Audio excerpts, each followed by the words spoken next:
하나님의 말씀은 민수기 32장 16절부터 19절 말씀입니다. 자막을 통하여서 표신 성경을 통하여 함께 하나님의 말씀을 읽겠습니다. 그들이 모세에게 가까이 나와 이르되 우리가 이곳에 우리 가축을 위하여 우리를 짓고 우리 어린 아이들을 위하여 성읍을 건축하고 이 땅에 원주민이 있으므로 우리 어린 아이들을 그 견고한 성읍에 거주하게 한 후에 우리는 무장하고 이스라엘 자손을 그곳으로 인도하기까지 그들의 앞에서 가고 이스라엘 자손이 각기 기업을 받기까지 우리 집으로 돌아오지 아니하겠사오며 우리는 요단 이쪽 곧 동쪽에서 기업을 받아 싸우니 그들과 함께 요단 저쪽에서는 기업을 받지 아니하겠나이다. 아멘. 구약 성경에 나오는 언약의 공동체라는 말과 신약 성경에 나오는 언약의 공동체라는 말은 조금의 차이가 있습니다. 구약은 율법적이기 때문에 율법 안에서는 그 언약의 공동체에 속하지 않으면 그 사람을 죽일 수도 있습니다. 근데 신약은 언약의 공동체라고 하는 것은 자발적인 사랑으로부터 나와야 하기 때문에 이것은 개인에게 있어서 선택권이 있죠. 그래서 우리는 공동체적이라고 말하지만 그것은 그 사람의 믿음의 수준이나 형편이나 이 모든 것을 고려해 가지고 사용할 수 있는 언어예요. 그런 이 개념은 아주 중요합니다. 언약이라고 하는 것은 반드시 공동체적인 헌신을 요구하기 때문에 그렇습니다. 우리는 자주 이런 수련회 같은 걸 하면 제가 여기에 속할 만한 사람인가요? 이런 말을 하는 분들이 꽤나 있죠. 여러분, 그거는 그 사람이 다른 사람들과 성도들과의 어떤 자신의 친밀함을 근거로 가지고 말씀을 하시는데, 우리 모두는 다 내가 누구와 친밀한가와 상관없이 이미 그리스도 예수 안에서 거듭난 하나님의 백성이고 우리의 신분이 변화된 사람들이에요. 근데 이 사실을 근거로 하여서 자신의 정체성을 찾고 또 자신의 소속감이 내가 그리스도 안에서 태어났기 때문에 이 교회의 가족이야 라고 말해야지 맞을 터인데, 다들 내가 누구를 아는가 모르는가, 저 사람하고 나하고 친한가 아닌가, 이게 아주 우리가 관계를 맺는 또 소속감을 갖는 아주 중요한 특징이에요.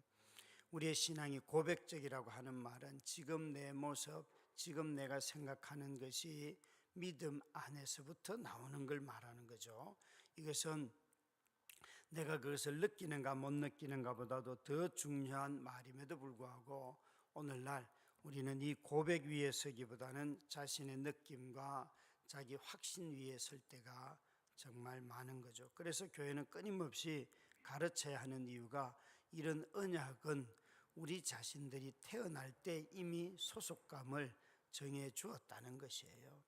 저와 여러분이 어느 이 교회 다드림교회가 아닌 다른 교회 가서도 실제로는 그 속에 들어가면서 평안함을 느낄 수밖에 없는 것은 나와 똑같이 거듭난 형제 자매들이 그곳에 있기 때문인데, 우리는 교회 이름만 달라져도 형제 자매로 느끼지를 않아요. 저 사람들은 나하고 다른 사람, 이질감을 더 크게 느낍니다. 사실 우리는 공통점이 아주 많습니다. 이런 수련회를 간다 하는 것은 내가 공동체에 속했다는 정체성을 한 번 더 확인할 수 있는 아주 좋은 기회입니다.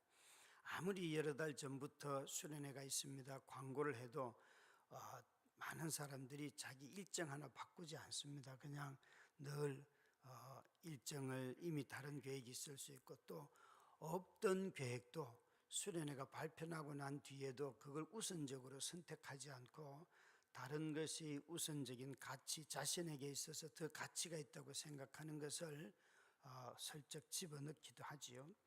그런 점에서 누군가는 이번 수련회를 통해서 한 공동체에 내가 속했구나 하는 자기 결정을 하는 좋은 기회가 되리라고 봅니다.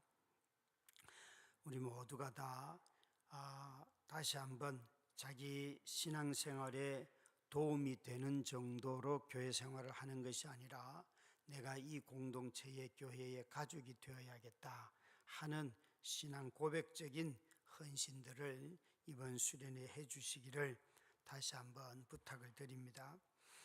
우리 모두는 다 사실은 공동체에 속하지 않은 사람들에게 공동체에 속하라고 권할 때가 아주 많습니다. 이것은 그 사람의 신앙의 전제가 무엇인지를 살펴보기 전에 자꾸 권유하면 부담스럽다 이렇게만 말을 하는데요, 공동체성이 없이는 신앙생활을 절대 할 수가 없습니다.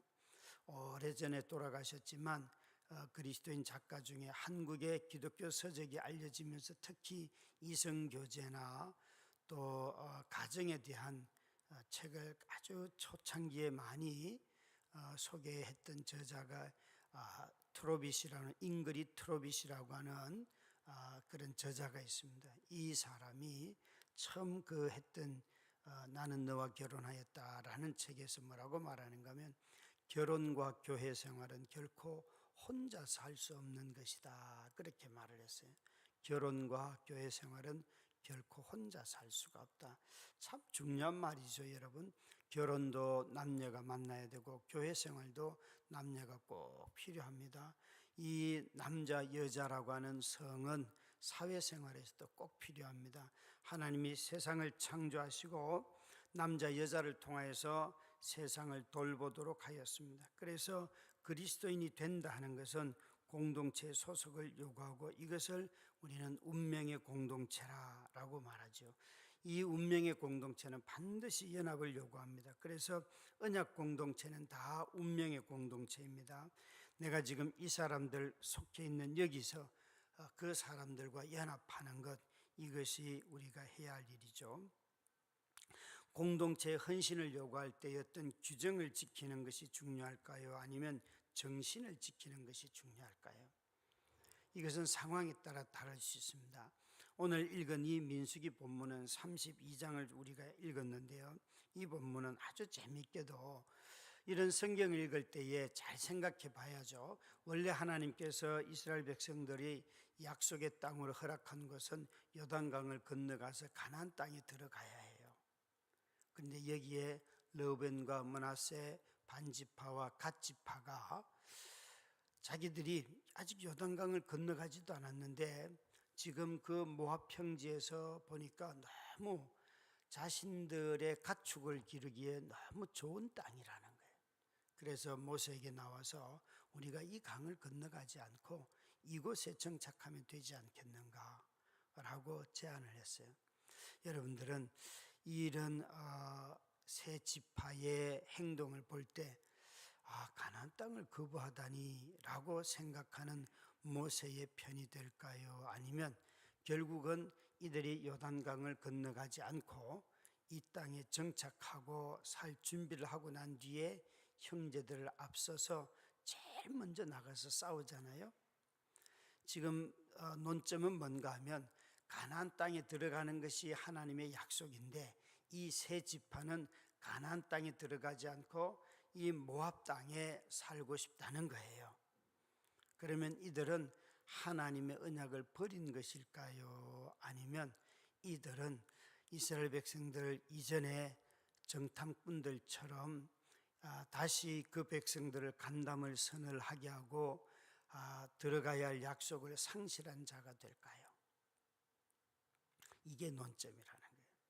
민수기에서 이 부분을 모세가 처음 이야기를 들었을 때는, 아니 어떻게 너희가 이전에 정탐꾼들의 보고를 알고 그때 이 약속의 땅을 다 거부했던 너희 선조처럼 행동을 하느냐라고 모세가 반응을 했어요. 그러나 이들이 뭐라고 말하는가 하면, 아닙니다. 우리는 그때 그 선조들처럼 약속의 땅을 거부하는 것이 아니고 우리가 이 땅을 차지하고 난 뒤에 이 형제들이 땅을 얻기까지 우리가 가장 앞에 서서 싸움을 하겠습니다. 그래서 이 형제들이 나머지 지파들이 땅을 다 얻고 난 뒤에야 우리가 다시 만약 허락하신다면 이 땅으로 돌아와서 이곳에서 살겠습니다, 이렇게 말하는 거예요. 문자적으로 보면 약속의 땅에 안 들어가는 거지요. 그런데 이들이 지금 뭘 얘기하고 있어요? 우리는 형제들을 위하여 가장 앞장서서 싸우겠습니다 라고 말했어요. 모세는 이들의 말을 받아주었어요. 그래서 르우벤 지파는 이 가나안 땅에 들어가서 얻을 땅이 없어요. 갓 지파도 없어요. 그들은 이미 이곳에 정착을 하기 때문에 그렇게 되지요.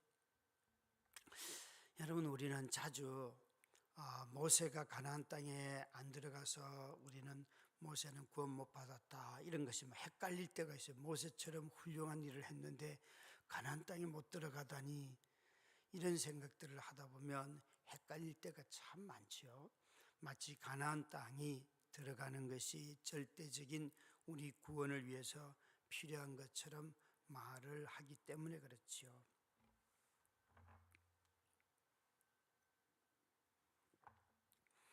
여기에 이스라엘 공동체가 위기에 빠진 것처럼 모세는 반응을 했습니다. 너희가 어떻게 이렇게 약속을 버리려고 하느냐라고 묻지요. 사실 여러분, 이 언약의 공동체, 운명 공동체, 또 서로 헌신을 요구하는 이 공동체를 가장 쉽게 파괴하는 것은 뭔가 하면 이익을 추구할 때, 자신의 유익을 추구할 때, 그럴 때에 이 언약은 바로 깨집니다. 이런 한국교회의 모습을 극복하고 싶어서 가능한 한 할 수만 있다면 담임 목사와 함께 동력하는 다른 교역자들의 사례를 책정하고 이런 것도 기준을 가지고 합시다 라고 처음부터 했던 이유가 거기에 있는데요. 한 사람이 너무 지나치게 사례를 많이 가져가고 그러면 이미 그 공동체는 언약이 깨져 있어요. 언약이 깨져 있어요. 누군가는 배가 고픈데 다른 사람들은 배가 고프지 않으면 서로 간의 언약은 깨지지요. 다들 마음이 상해 있어요. 그래서 우리 모두는 다 누군가가 이런 이익을 가지고 아주 이기적으로 행동을 하다 보면 다 이런 공동체의 하나됨이 분열에 빠지게 되지요. 르우벤과 갓과 므낫세 반지파들은 자신들의 가축이 많아졌어요. 그래서 이들은 하나님이 주신 약속의 땅보다는 자신들의 가축을 기르기에는 지금 머물고 있는 이 모압 땅이 더 좋다는 거죠. 그래서 모세는 이들을 오해하고 정탐꾼들의 사건을 떠올리면서 이들에게 화를 냈습니다. 요단강을 건너가지 않는 것이 약속의 땅을 버리는 행위라고 모세는 말하였습니다. 사실 모세는 시내산 언약의 당사자입니다. 비록 그가 바위를 2번 쳐서 가나안 땅에 들어가지 못하는 것은 사실이지만 이 르우벤과 나머지 2 지파의 이야기를 듣고 정탐꾼의 역사를 소환해서 이렇게 말하고 깜짝 놀라면서 말을 했던 것이죠. 이 지금 출애굽하여서 이제 20세 이상의 사람들은 다 죽은 상태예요. 근데 그 후손들이 옛날에 정탐꾼들의 그 불순종을 되풀이할 것인가, 이렇게 모세는 질문한 거예요. 그것이 모세는 두려웠어요. 그런데 이 르우벤, 갓, 므낫세 반지파는 우리는 언약을 파기하지 않겠습니다. 우리는 그들보다 앞서서 먼저 들어가서 전쟁을 하겠습니다, 이렇게 말해요. 이들이 지금 말하고 있는 것은 우리에게는 가축이 너무 많아서 단순히 목초지가 필요한 것이지 언약을 파괴하고자 하는 마음은 없습니다. 우리는 이 공동체를 위해서 최선을 다하고 헌신을 하겠습니다, 이렇게 말하고 있다는 것이에요. 하나님의 약속의 땅을 버리는 행위가 아니라 이 출애굽 2세대에서도 신실하게 형제 자매들을 사랑하고 그들을 위해 헌신하겠습니다. 이들은 언약의 정신을 가지고 지금 모세를 설득하고 있어요. 문자적인 단어로 본다면 약속의 땅을 버리는 행위 같지만 그 약속의 땅에 들어간다 하는 그 실제적인 내용은 서로 사랑하는 것이고 형제의 위협에 빠졌을 때 그들을 보호하는 것이고 굶주리면 먹이는 것이고 이거라는 거예요. 땅에 대한 약속과 헌신은 그 땅에서 일어나야 하는 공동체적인 삶에 헌신하는 것입니다. 그런데 사람들은 자꾸 내가 교회 안에 와 있으면 내 믿음은 지키지라고 말하면서 교회라고 하는 것이 성도들의 사랑과 헌신과 희생으로 이루어지는 관계 속에 있다는 사실을 자꾸만 잊어버리지요. 그래서 이들 자신들을 오해했어요. 르우벤과 므낫세와 갓 지파들을 이 모세는 오해하였습니다. 그래서 이들은 이렇게 말합니다. 나머지 지체들이 땅을 얻을 때까지 우리가 가장 앞서서서 싸우겠습니다. 여러분, 이들이 지금 이 땅에다가 어린아이들을 위하여, 가축을 위하여서 성을 건축하고 안전하게 해놓고, 노인들과 부녀자들을 위하여서 이 성을 건축하고 안전하게 해놓고 우리는 가서 가장 앞장서서 싸우겠습니다, 이렇게 말했어요. 한번 생각을 해보십시오. 지금 전쟁하러 가는데 자기 자식들과 가축과 배우자와 노인들, 어른들은 다 두고 가는데 이게 전쟁에 나갈 수 있겠습니까? 모세는 이들의 이 헌신을 그대로 받아들였어요. 그래서 저것이 언약을 지키는 마음이구나 라고 그 땅에 살도록 그들을 허락하였습니다. 땅을 가졌다고 안전이 보장되는 것 아닙니다. 하나님이 그 가족들을 보호해 주실 뿐만 아니라 자신들이 형제들을 위하여, 나머지 지파들을 위하여 앞장서서 싸울 때에 하나님께서 우리의 가족을 보호해 주신다라고 믿고 성읍을 건축하고 그들이 앞장섰습니다. 여러분, 우리 모두는 다 이 르우벤과 므낫세와 갓 지파들이 했던 이런 행동들이 오늘날에도 똑같이 우리에게 요구가 됩니다. 언약의 핵심은 공동체에 속한 사람들을 사랑하는 것이죠. 이것이 바로 주님께서 이루는 새 언약의 약속입니다.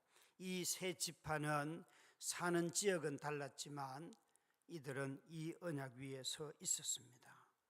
사랑하는 성도 여러분, 이번 수련회를 통해서 다시 한번 수련회 참가하는 것 자체가 저와 여러분이 함께 이 언약에 헌신하는 행위라는 것을 꼭 기억해 주시길 바랍니다. 뿐만 아니라 어제 늦게 한번 확인을 해봤어요. 지금까지 들어온 그런 우리의 재정에 얼마나 찬조가 필요하냐 그랬더니만 정말 250명의 사람들이 가기 때문에 추가 비용이 생겨가지고 1,300~1,400만 원이 필요한 거예요. 원래 한 1,600만 원 정도가 찬조가 예상되는 액수였거든요. 그래서 바자회를 통하여 지금까지 후원 들어온 걸 통하여서 한 600여만 원, 700여만 원이 채워졌는데 다시 한 50여 명이 더 많이 가는 바람에 또 그만큼의 비용이 추가로 생겨서 크게 줄지를 않았어요. 그래서 웃으면서 하나님은 참 일을 묘하게 하신다 그러고 말았어요. 아마 이번 한 주간 동안 우리 성도님들의 기도와 또 서로 헌신을 통하여서 이 모든 것들이 이루어지리라, 그런 생각을 다시 한번 하게 됩니다. 기도하십시다. 우리 다 같이 합심하여서 오늘 마모세 기도를 함께 드리도록 하겠습니다. 같이 기도합니다. 삶의 주관자,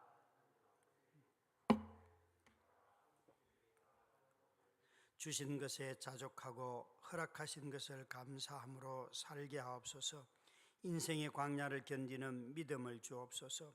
5.18 민주화 항쟁을 위하여 목숨을 희생한 유가족들에게 감사하고 발포 명령자를 찾아내어 광주 시민들의 명예를 회복하게 하옵소서.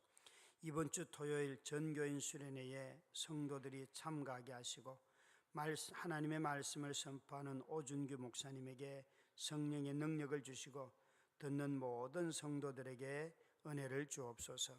예수님의 이름으로 기도드립니다. 아멘.